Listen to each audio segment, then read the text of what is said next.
So good afternoon everyone. My topic is about 7 steps for an effective PQM. For focus. The focus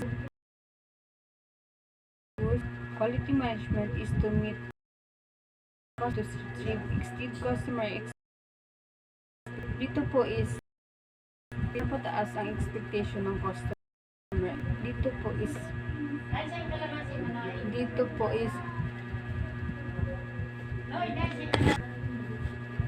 nakapokus sila sa customer. Number 2 is the leadership. Of purpose and direction and create condition. Dito po is leader sa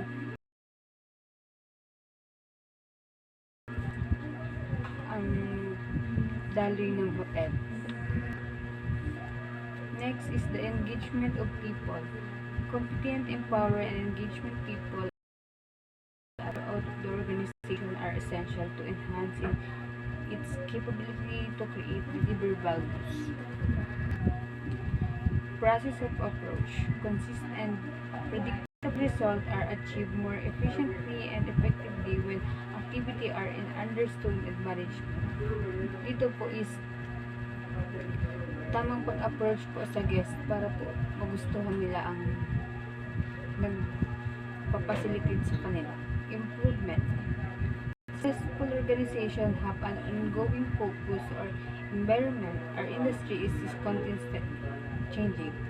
Dito po is pinapa-improve po dito ang hotel para po mapaganda at makilala ang hotel. Next po is the evidence-based decision making.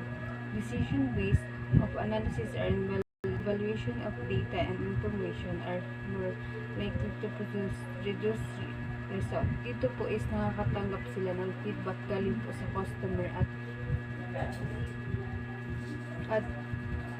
ano po, pinapaayos nila ang isang hotel para maganda ang feedback. Next po is the relationship management. For sustained success and organization manage its relationship with interested parties such as supplier. Dito po is pinapaganda ang relasyon ng hotel sa mga supplier para po bigyan sila ng discount po sa mga kailangan nila sa isang hotel. Thank you po.